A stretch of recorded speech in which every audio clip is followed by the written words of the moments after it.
Okay, sorry, it's pretty damn bright. It was like 7:30 in the morning. But I just want to make a quick video.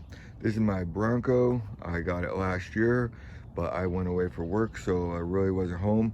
So I got it last August. I think I put 1,500 miles in. I parked it and I came back in May. And when I came back to Bronco with 1,500 miles, never been in the snow, and all my beauty rings and bolts are already rusting through. And that's not just on this one rim. The spare tire doesn't have it too bad, but this has never even touched the ground.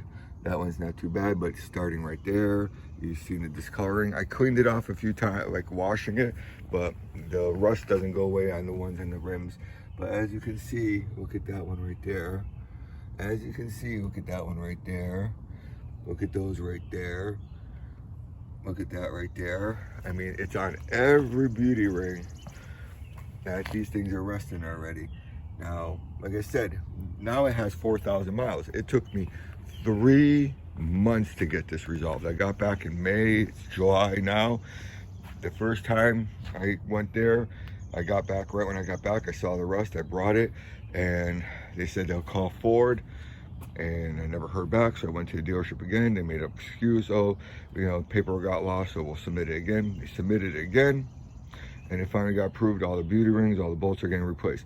He did say that they've been getting a lot of problems with rust on these 2 bolts, which I don't have. But start looking at your Bronco and start looking to see if you're developing rust, because I think it's actually the material that they used that it just rusts. So maybe it wasn't coated properly, but you know, I'll see what they do to it. I'm gonna make a follow-up video when I pick it up this afternoon, but I'm gonna go drop it off right now. But I mean, if you know this channel, I've just been restoring a Jeep that's completely rusted through. That's almost all done with rust. Now my damn freaking Bronco that's brand new has rust. So I don't know. I have no idea what's going on with that, but I just want to make sure it gets taken care of, because I don't want to deal with the rust on this thing. So I'm going to be proactive on this. So I'll show you a video. Oh, there's my tints. They're not crazy tints, but you know what, man? They're ceramic coated. I have a video coming out that worth the extra money. Okay, let me go bring this thing to the dealership.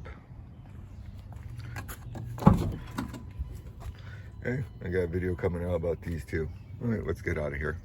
Okay, a little bit bright out here, but I've gotten this back about a month ago. I want to give it a month and see if it just started happening again. And now it has 5,000 miles on it. And I just want to show you right there. They're all it looks like all the rings and bolts were replaced. The funny thing is, I saw the bill. I didn't get the bill, but I saw the bill, and you can see these are a little bit more shinier. So maybe the other ones just were early production, didn't have wax on it or whatever the film is. But I saw the bill. I don't know if they did the rims or just the rings and the bolts, but it was a couple $1,000s. So I don't know if that's how they pay the dealerships to do free service or whatever it is, but all I know is it was outrageous. I saw what Ford paid to change these out. Keep an eye on these bolts, because it is covered. It just got to be persistence, and they will change it out. Like I said, I'm about to take off. I'll be back for Christmas time. Don't think I just park it and not have anything happen to it. She gets about 10 to 20 miles a week put on her by my nephew, and he goes, drives around, puts some gas in it, and then brings it back and parks it. So I just think it's stupid to leave a car not running, like not working, and just when you're not here, and I'm not here a lot. So I'm gonna miss her, but maybe next year I'll take her. All right, talk to you later.